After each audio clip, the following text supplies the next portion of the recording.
From every mountain and valley the world over are flowers and plants of simple beauty. Some hold a natural wonder, chemicals that soothe pain and inspire euphoria. At times they've been hailed as a gift of heaven, but in the last century they've been condemned as a scourge of man. Once, marijuana, cocaine, opium, ecstasy, LSD, even heroin were perfectly legal. Today, they compel a war on drugs. Did these plants and drugs change? Or did we? Drugs are menacing our society.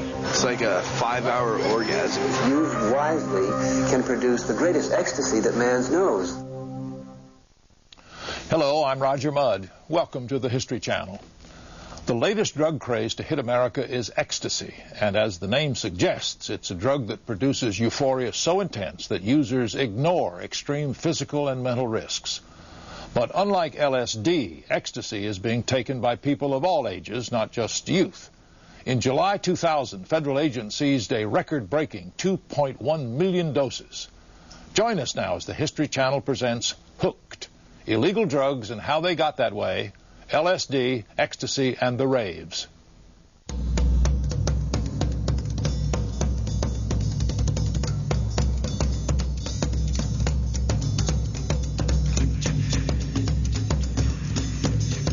Every generation's youth have danced the night away, from the jitterbug to the twist.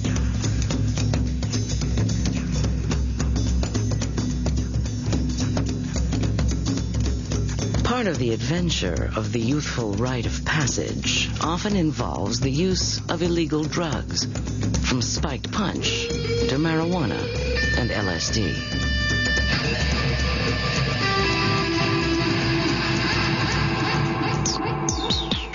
At the start of a new century, adolescents are flocking to a new illegal drug called ecstasy, sold and distributed at raves, dance parties that grew out of the culture of the drug and fostered its popularity.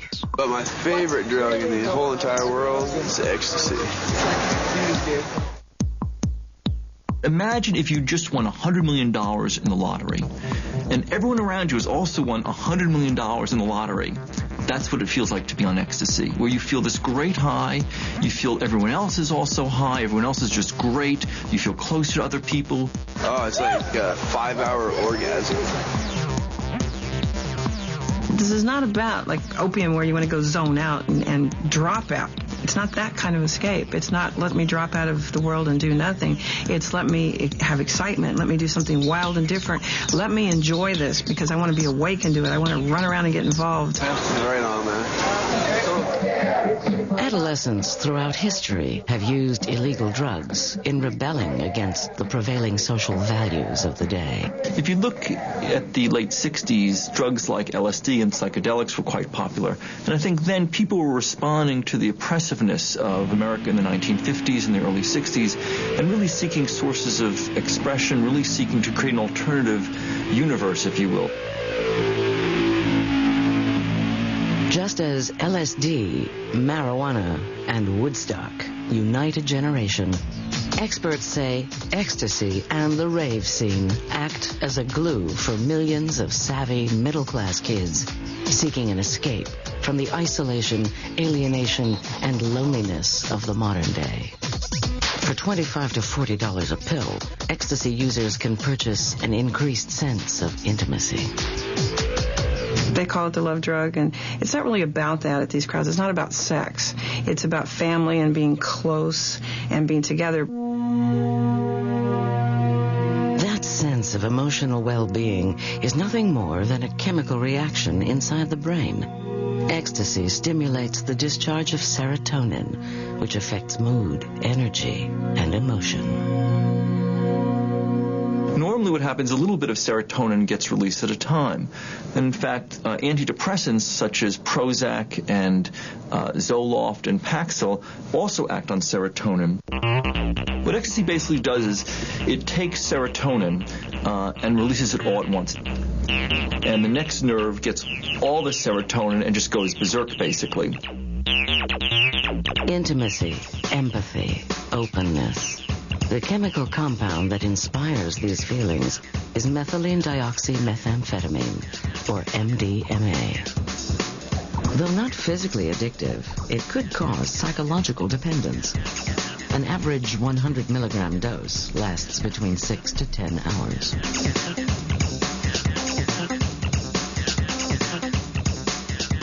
The chemical precursor to the party drug of the 90s is patented by German pharmaceutical giant Merck. When Merck patented it, it was just one of a number of drugs, just that they thought may have other drugs that could be developed from it at some point in the future that might have effects on the brain.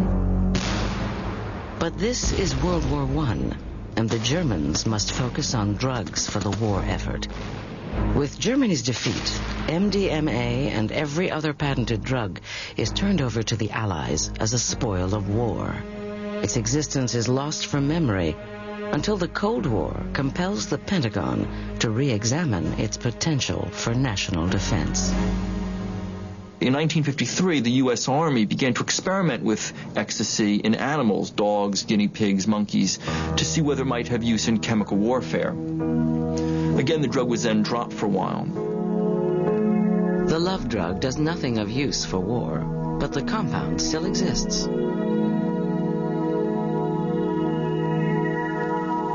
Now, realize at that time the chemical had been synthesized, but it had not been produced into a pharmaceutical product. So it existed in the books. Someone could look it up and make it, synthesize it, but no company was producing it because it had no medicinal use. No known use. But what if the drug's empathic qualities could transform the way people relate to each other? In 1977, Alexander Shulgin, a medicinal chemist in California, synthesizes the compound and introduces it to local psychotherapists. Psychotherapists in the 70s and 80s really latched onto this. It was not illegal then. It was just a chemical substance that existed in society. And a lot of psychotherapists, particularly out in the West, used this in very valuable sessions to help their patients. And apparently, at least from the anecdotal information, it was very, very successful. Often it was used in marriage counseling and marriage therapy, in which members of a couple would have trouble talking to each other, and ecstasy made them feel closer to each other, made them trust each other more, and so therapists began to use it and advocate its use. In the psychotherapeutic community, MDMA is called empathy. Its effect is likened to a year of therapy in 6 hours. Had MDMA not strayed from that community and that use, it might have remained legal. But beyond the therapist's office, it becomes wildly popular. And that is the beginning of the end for the legal use of ecstasy. What it does for me is basically every breath I take, it makes my teeth chatter, my eyes flutter. I mean, I'm just like, ooh. In the late 70s, empathy becomes ecstasy when it jumps from the therapist's office to the party scene. A therapeutic user in Texas sees its recreational potential and arranges for a local chemist to make it, then markets it to local bars. So they would go into clubs in Dallas and Austin, elsewhere in Texas, and have ecstasy nights or have ecstasy bars or ecstasy clubs, and you can buy it over the counter in a paper cup, and it was legal. In some bars, it outsells alcohol, but its excessive, unsupervised use outside of a clinical setting becomes its downfall. There were a lot of incidents where young people were overdosing. There were a couple of deaths, but it's still arguable as to whether it was caused by ecstasy or not. And just the general sense of use, that more and more people are using it in this party scene and having a good time. But having a good time is the result of serotonin flooding the brain. And that dramatic release is what makes ecstasy potentially dangerous. The problem is that cells, when they dump all that serotonin, then often degenerate. Parts of the cells die, and when they grow back more haphazardly. You may be interfering with memory, you may be interfering with depression, you may be interfering with a whole host of things that are important in normal functioning. The agony begins when the ecstasy wears off. After a night of partying and a day to sleep it off, the brain is left with very little serotonin. A weekend of ecstasy can result in a phenomenon called Suicide Tuesday, as described in the diary of this 19-year-old female. At this moment, I find myself crashing. Things are really hitting and hurting me now, and I'm scared to death. I find myself so depressed. I can't escape this sadness, this need to live in a false reality. I feel so empty. But when I'm on E, I feel so incredible. More can go wrong than just feeling blue. Overstimulated, overheated, and feeling too good to notice. A small number of ecstasy users have literally danced themselves to death. It opens the door to dehydration. If you don't hydrate and drink enough water constantly during this time, body temperature soars up to 107. Your brain fries, literally, and they die. In 1982, Texas Senator Lloyd Benson brings awareness of excessive ecstasy use to Washington and the Drug Enforcement Agency. Of the savings and loan bank. Under the authority of the 1970 Controlled Substances Act, ecstasy is immediately placed on an emergency ban. Overnight, the drug becomes illegal. Possession is a crime. Under this law, the emergency ban expires 2 years later. And so in 1984, the DEA began a series of hearings to see whether the drug should be illegal or not and how it should be made illegal. At the hearings, the key question is this: can ecstasy be used medicinally, or should it be banned outright? Supporters of the drug believe it could be beneficial, but would like to research it further. I think the DEA in some ways was surprised that suddenly therapists came forth and saying, well, in fact, that they're using the drug and that it is, in their minds, a useful tool in therapy.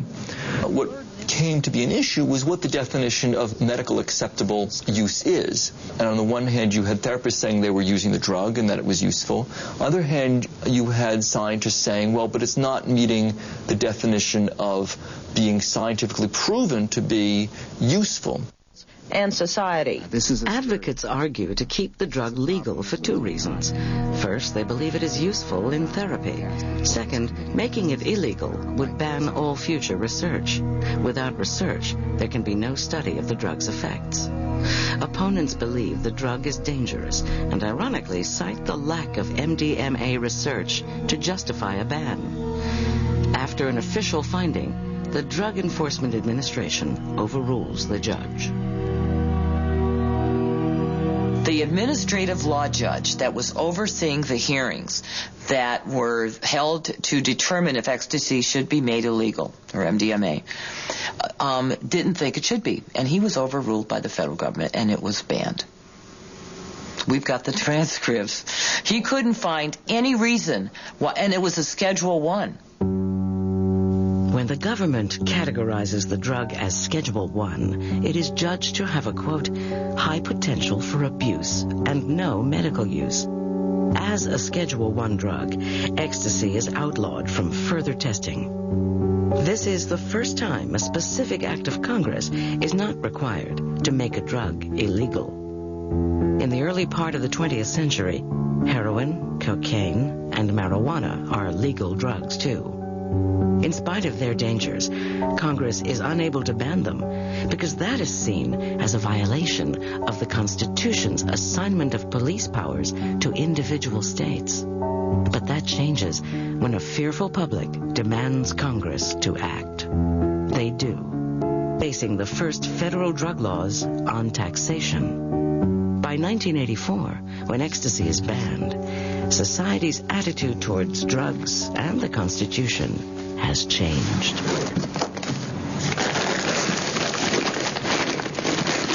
The key thing to watch in drug use is where is the middle class. If the middle class is deep into drug use, you'll find that the laws are not so severe. If the middle class is out of it, can't understand why anyone would take drugs, the laws are going to get very severe against those who do use it. So how is ecstasy banned without an act of Congress?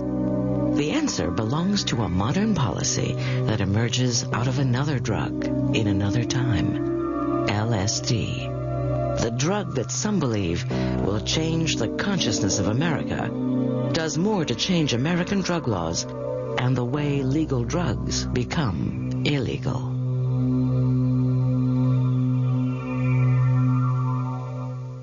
(1968), the summer of love. LSD use is at its height. Within 2 years, possession of this innocent-looking sugar cube will land a user in jail for up to 20 years. All because a Swiss chemist 30 years earlier chooses to look at things a little differently. 1938. The Swiss chemist Albert Hofmann is on the hunt for a drug he hopes will energize the human circulatory system. Experimenting with ergot, a mold that grows on rye, Hofmann discovers a substance that will someday shock the status quo of the nation, LSD. His 25th extraction was lysergic acid diethylamide number 25. He accidentally gets exposed to it during the extraction process. He suffers the ergot poisoning that people suffered for centuries before him. But instead of saying, this stuff is horrible, this is scary, this is bad, he's the first guy who says, that was interesting. 20 years later, the Cold War changes the destiny of LSD. In a world preoccupied with fears of nuclear annihilation, the stakes get higher in the game of spy versus spy. The Soviet Union's espionage tactics are a threat to American security and must be thwarted. As the U.S. Army tests MDMA, the CIA tests LSD as a potential Cold War weapon. Somebody in the higher up of the CIA wrote to the people who were going to do this that their ideal drug was a drug which would cause you to forget all the secrets you had learned, but otherwise you'd be completely normal. But LSD does not work the way the CIA had hoped. There were people who had taken it and had very severe psychotic reactions. In some cases, it probably precipitated or was a straw that broke the camel's back in creating schizophrenia, and they never came back. One man's schizophrenia is another man's enlightenment. A decade later, Timothy Leary, a Harvard researcher, champions LSD as the greatest hope for humankind's happiness. LSD, used wisely, can produce the greatest ecstasy that man knows, the ecstasy of revelation, seeing that there's more. Leary's message falls on the ears of a new generation disillusioned with the values of the past and eager for something new. Of course, it's a whole different way of life. It's a whole different way of living. But more than that, it's a whole different way of thinking. Would you like to take a walk with me through homes in the Haight-Ashbury area and to all these people that are brilliantly exploring their inner consciousness? Leary's prescription for happiness is based on a drug that alters sensory perception, but it is more like a short circuit in the brain. In terms of the switchboard of the body, every nerve in your body communicates with other nerves through certain chemical messages. There are places on the nerves to accept these messages, and there are places on the nerves that send these messages. Normally in a communication switchboard, Bill can talk to Fred. But when you take LSD, Bill gets plugged into Fred, Betty, Sue, Rex, his dog, the local tree, the moon, 18 memories from the past, imagination from the future, all are plugged in at the same time. So that you look at something and you hear a sound. You hear something and you get a taste. What happens is the ordinary becomes extraordinary because of the disorganization of the brain function. And so reality becomes very interesting. You can be fascinated by a dripping faucet, for example, or a fabric pattern on a sofa. You can watch that for 4 hours. Some see LSD's effect as mind-expanding. Others call it dangerous, even stupid. In any event, a generation flocks to the drug. For some, it alters perceptions to the extent that it changes behavior. I can tell you, in one day, I went from being a math major with a minor in Chinese language to the next day, I wanted to stand and hug trees. And I mean literally, I was a barefoot hippie overnight.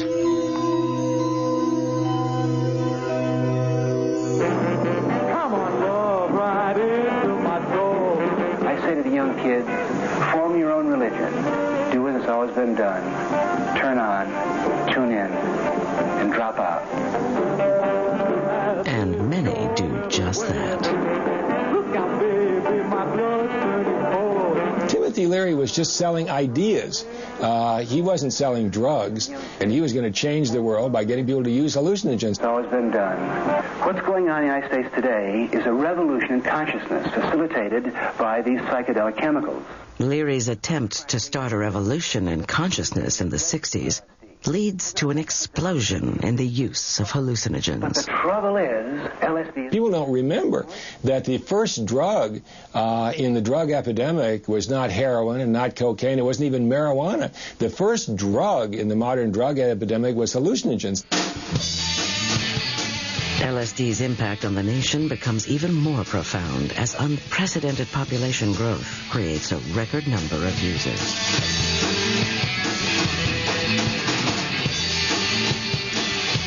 We had the baby boom generation entering the late adolescence, which is exactly the time that all drug habits begin.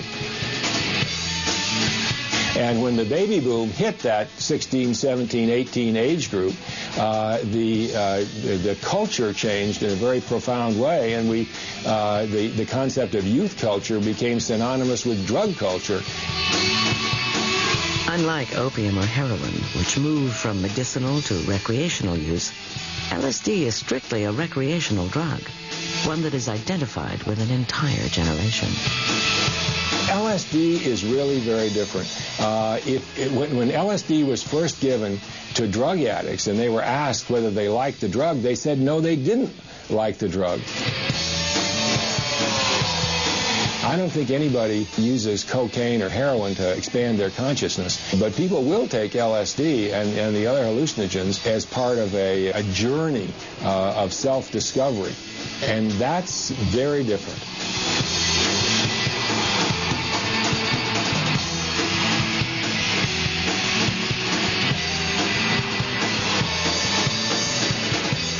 LSD has an effect on the nation that no other drug has ever had. The experience of LSD shapes art and music with images and sounds derived from the way it alters the brain's perceptions.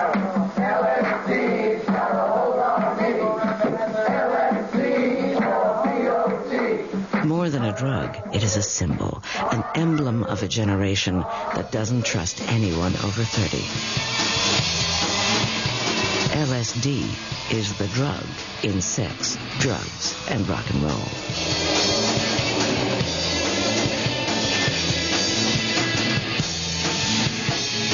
There was a revolt, you might call it the bohemianization of young people.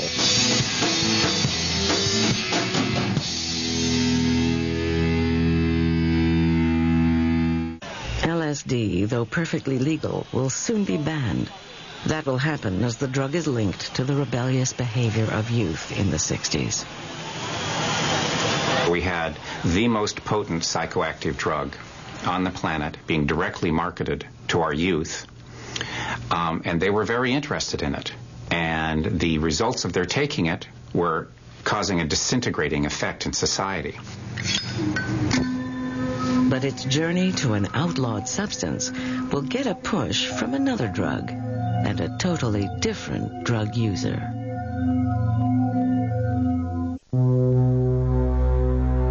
Every illicit drug starts off perfectly legal, freely used, and widely accepted. Many are even hailed at their discovery as medicinal miracles. LSD is no exception. When it is introduced to pop culture in the 60s, it is everywhere and readily available. And LSD had even been advertised in the backs of magazines. You could buy it through the mail, and many famous people did and took it in the early years.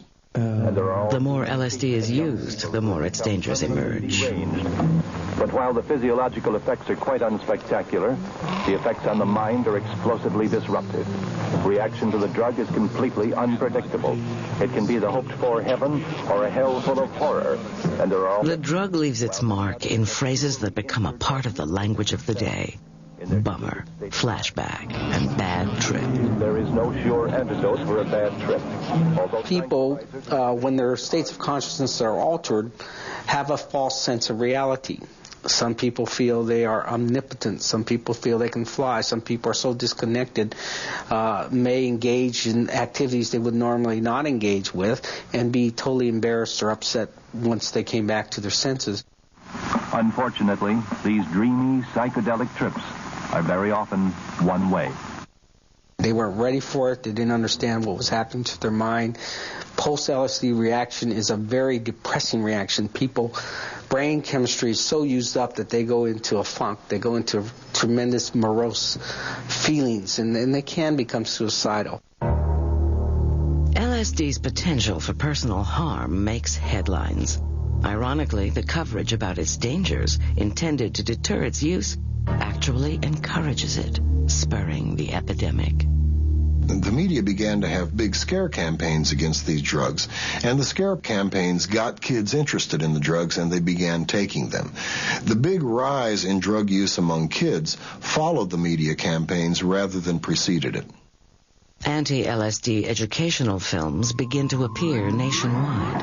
Transportation to the fantastic and frightening territory of inner space, courtesy of LSD-25. We are about to take you into the world of the LSD user, a world that to him is real, yet as terrifying and unreal as anything ever imagined.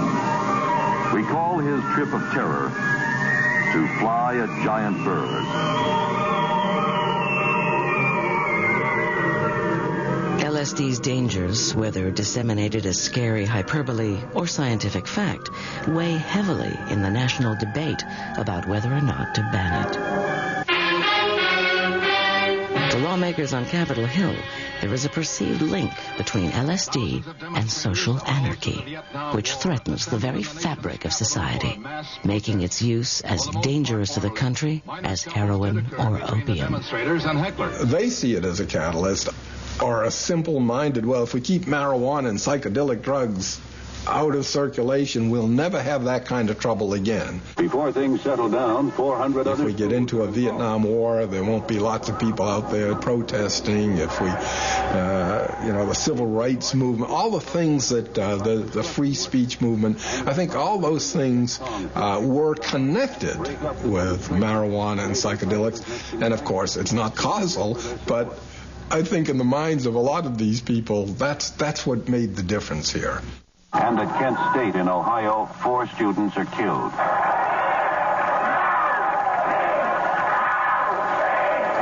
The turmoil of the 60s connects LSD to radicals and other subversives. Soon, groups associated with LSD and the drug itself become demonized, a prerequisite for the criminalization of drugs throughout history. The mob's mood, unruly. The next step in LSD's transformation into an illegal drug is the election of Richard Nixon, America's law and order president. President Richard Nixon saw a political opportunity to attack the counterculture kids whose signature was often smoking marijuana and doing drugs. And these people were really putting a lot of pressure on Nixon and the war, and the country was divided. An American flag is burned at the height of the demonstration. Politically, Nixon needs to quiet the voices of protest that are rocking the nation. Speaking out against the government is legal. Public demonstrations are legal. Recreational drug use is not.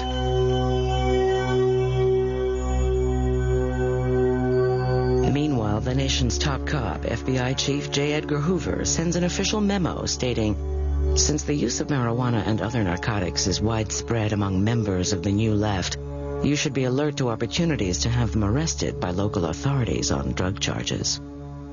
In a time of grave social upheaval, the president declares a war on drugs. We must wage what I have called total war against public enemy number one in the United States, the problem of dangerous drugs. Nixon begins by throwing out the old system of taxing drugs out of existence, making them unattainable to most users. Prior to that, a drug was illegal when you passed a specific law against it, like the Marijuana Tax Act, the Harrison Act, national prohibition. But the 1970 Comprehensive Drug Abuse Act introduced scheduling. Scheduling categorizes drugs by their perceived danger versus their proven or perceived medical benefits.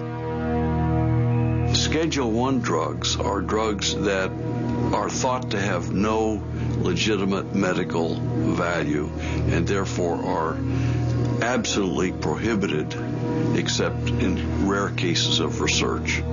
Schedule I, they put heroin and, strangely enough, marijuana, LSD, number of other drugs. LSD fills a generation's prescription for social change. That relationship will also affect how all drugs from that point on are made illegal. You can move a drug from one schedule to another. You see how much easier that is than having to pass a new law every time you change your mind about something. I can well understand that legislators would want to include LSD in the class of narcotics, basically, saying that it should be made illegal in the same way that addictive drugs such as heroin and other drugs would be illegal. Actually, it's not the same kind of drug, but it was producing a similar destructive social effect. Years later, Ecstasy is put on Schedule I, limiting any potential research on the drug. The drugs of a rebellious generation are now under federal jurisdiction, just like deadly narcotics. With the Controlled Substance Act, Congress will never have to pass a law to ban a drug again. The president's plan begins to make progress toward reality.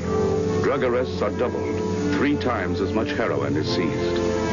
Nixon's war on drugs removes regulation from the democratic process. That task is now up to the Food and Drug Administration.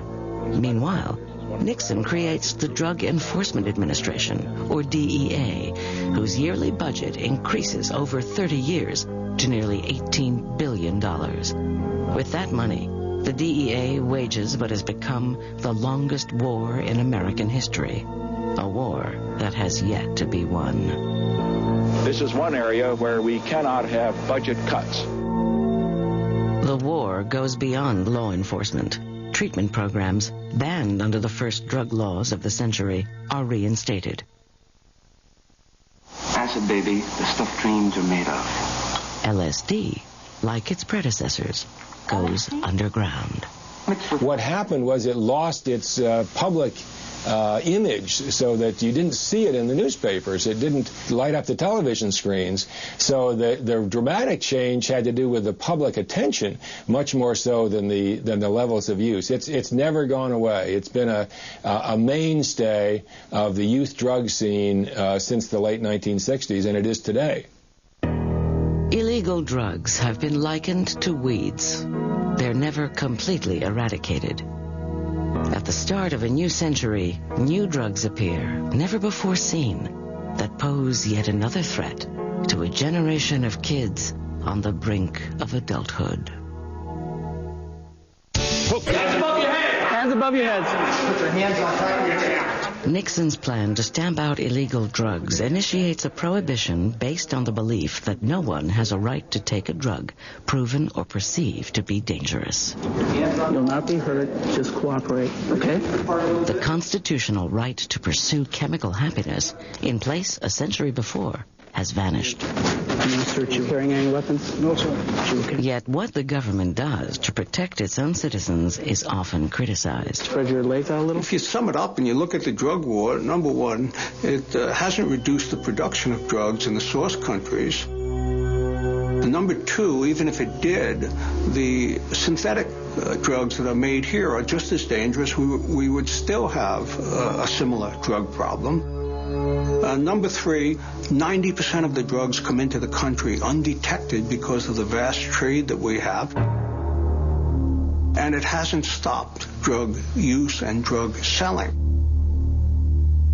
It has been a disaster even worse than alcohol prohibition. What it's done to the criminal justice system is indescribable. Half the people, more than half the people in federal prison are there for drug offenses. Where's he gonna go? We're arresting 500,000 people a year for possessing marijuana. We're locking up kids sometimes for life for their first drug offense. We have no room in our prisons for rapists and child molesters and murderers because we're filling them up with these nonviolent drug offenders. While the war against drugs is a burden and expense that some critics question, everyone agrees something must be done. But first of all, the supplemental that we're considering today is about our children and whether we want our children to grow up in a society free from the scourge of drugs. Meanwhile, for a new generation of sophisticated national and international drug traffickers, it's business as usual. They make untold billions selling drugs, which tempt adolescents and adults every day, despite the best efforts of law enforcement to stop them. This is solely a way of making money and looking at the young people in the United States as the guinea pigs to make the money from. These organizations are committed to bring drugs in the country, and we have to be just as committed, not only in law enforcement, but as a society. You know, we're working with parents, we're working with teachers, we're working with educators to get that message out. The drugs are bad. To make matters worse, some of the new synthetic drugs are potentially more dangerous than their predecessors. In light of this danger, many have been added to the schedules of federally controlled substances. Among them, ketamine, or Special K, a powerful veterinary tranquilizer, and gamma-hydroxybutyrate, or GHB. GHB, a workout tonic used by bodybuilders, finds its way into clubs as a dangerous pastime. It's easy to make, and for law enforcement, hard to detect. It looks like water and is sold in containers that disguise its danger. The primary ingredients are paint stripper, floor stripper, degreasing solvents. My reaction to it was, my God, this is the most dangerous drug I've encountered in 25 years as a cop. And I say that with all my heart. You can die very simply by just forgetting to breathe. You can die from pulmonary edema, which is left heart valve failure, and you literally froth blood through the nose and you drown in your own vomit. You can die face down in a pillow because you're only breathing 6 times a minute. If you're sitting in a bathtub and you hit a GHB coma, it's called carpeting out, you just slide down into the water and drown without even a whimper. Like opium in the 18th and 19th century, GHB has been used to rob and even rape unsuspecting victims. Because it induced a comatose state and a stupor state, people started giving it to strangers and then abused them and misused them. So it became a drug that you use to make a person vulnerable to your advances and unable to resist your advances. It's a nightmare for prosecution, and it's a nightmare for drug detection. This drug is only in the system a very short time. And we're seeing a lot of young people's lives ripped apart, or people of all ages, by drug-facilitated rapes, GHB being one of the ultimate nightmares. The use of illegal drugs, whether heroin in 1920, cocaine in 1970, or ecstasy in 2000, share a common history. The more the user increases the dosage or uses drugs that are impure or too strong, the more apparent the dangers become. There is no such thing as good drugs and bad drugs. All drugs are essentially poisons. Some poisons have a short-term beneficial effect. It's the dose that you take that depends on the effect it creates on you. You take a little bit and it's a stimulant. You take more of it and it is a depressant or has a sedative effect. You take even more, almost any drug, if you take enough of it, will kill you. You squeeze a couple bottles of aspirin down into one tablet and take that tablet and it'll kill you. And yet one of them will simply cure a headache. Drugs don't change anything but the relationship between chemicals already in the body. Yet Americans seem to attribute magical powers to drugs, whether they're used to cure a headache, rid the mind of psychic pain, or induce spiritual enlightenment. Drugs are often taken or advocated as shortcuts to something we all want, but we need this help to get to it. During the time of drug toleration and enthusiasm for drugs, the thought is, if you're careful and you use it just right, the drugs can make you more than you would be just by yourself. There is a physiological naivete about drugs that we're going to do one wonderful thing but have no other side effects. When we turn against drugs, the opposite attitude is the one we hold, which is any drug you take reduces your potential. The story of these drug episodes, these waves of drug use, basically is the story of how the naivete changes into practical experience with drugs. Some say drugs haven't changed, but over time, our attitude towards them has. 10 times. Drugs are menacing our society. They're threatening our values and undercutting our institutions. They're killing our children. Every president since 1970 has found that the basic human need to use illegal drugs doesn't go away, no matter what the government does. Said no to drugs. The scourge of drugs must be stopped. As long as there is a demand, there will be a supply. $1 billion. Unless humankind comes up with a cure for the need to escape what is, most of us are bound to ride the wave of desire for a different reality. The question is, can we do it responsibly?